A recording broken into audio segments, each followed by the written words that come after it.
Hey everyone, Kelly Dean Allen here. Now then, in the early 70s, there were basically three riff masters who stood head and shoulders above all the rest. Tony Iommi, Jimmy Page, and of course Ritchie Blackmore of Deep Purple, with Ritchie's Smoke on the Water being far and away his most famous and well-known guitar riff, owing mainly to its catchy simplicity and also to its ease of play for most beginners. However, it's not Ritchie's best riff, as that designation, in my opinion, would go to the certainly more difficult to play riff to Burn, a track from the album of the same name from 1974, and the Mark III version of Deep Purple, if you will, with David Coverdale and Glenn Hughes sharing lead vocals. That said, let's learn how to play this one, yeah? Along with the first verse and chorus, if we can squeeze all that into 5 or 6 minutes here. Good then, Burn, Ritchie Blackmore, and Deep Purple. We are in standard tuning for this tutorial, and this is such a killer guitar riff.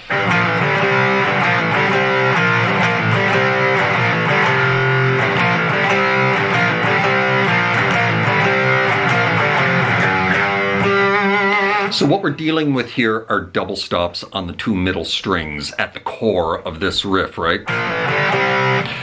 It's best to think of it as 4 separate little double stop licks, this being the first one. Pulling 3 off to 2 off to open, and then dropping onto a double stop on the 5s of the 2 middle strings. Right? The second one is almost the same, except when we go to the 5, we're going to release it off to 3. Right? The third one is the same as the first one, and then the fourth one is pulling 3 off to 2 off to open and finishing on a double stop on the 3rd fret of the A and the D. So you put all that together,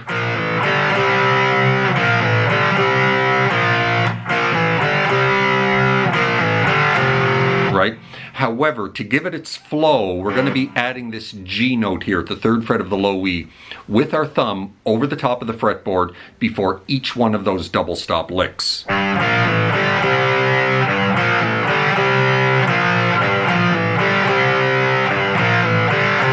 Kind of like that, right?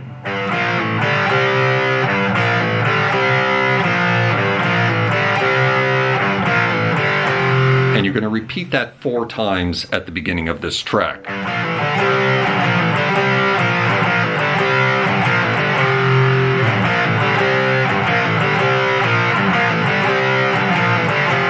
And after you repeat it 4 times, we're coming off of that double stop there on the 3s. We're going to go 1, 2, 3 of the low E. And we're dropping into the first verse at this point, right? So we're going to go 1, 2, 3, then grab the octave of that 3 down here on the 5 of the D. And give it a little bit of vibrato. And then we're going to reverse that, 3, 2, 1. And we're going to grab the octave again of the 1 here on the 3 of the D, right?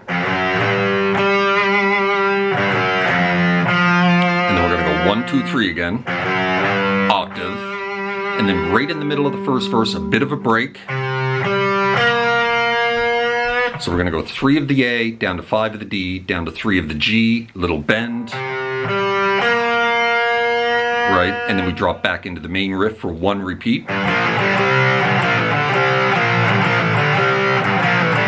Into the second verse, 1, 2, 3. Grab the octave, reverse, 3, 2, 1.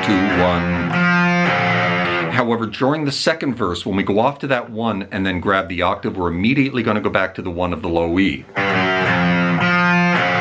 Kind of like that, right? We're not going to hang on the octave. We're going to, it's the same note, right? But we're going to go back to the that F note there at the 1st fret. And then we're going to go 1, 2, 3 again. Grab the octave. And then finishing the verse with 3 power chords. A sharp to F to C. Right? And then you choke that off, and then we're into the chorus. Now the chorus, he's just playing single notes along with the melody of the vocals.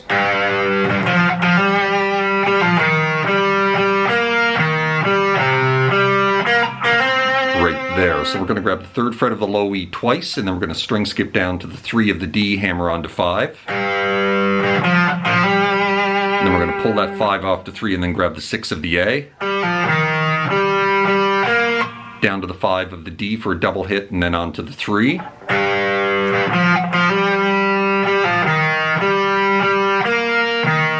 Then you're going to go back, after you go to that 3 of the G, you're going to go back to the 6 of the A, down to the 5 of the D.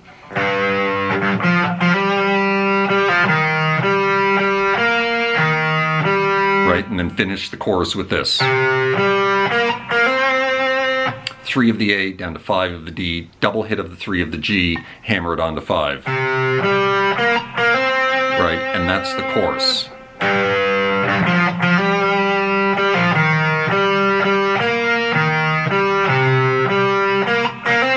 And then right back into the main riff again.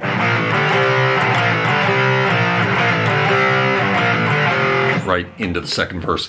And that is how you play Burn by Ritchie Blackmore and Deep Purple. Certainly hope you enjoyed the tutorial, found it helpful, and if you did, please hit that like button right down there. Maybe drop me a subscribe if you haven't done that already, as that would be very kind. And I hope you're well out there in your little guitar corner of the world, wherever that may find you, and we will see you next time. Cheers.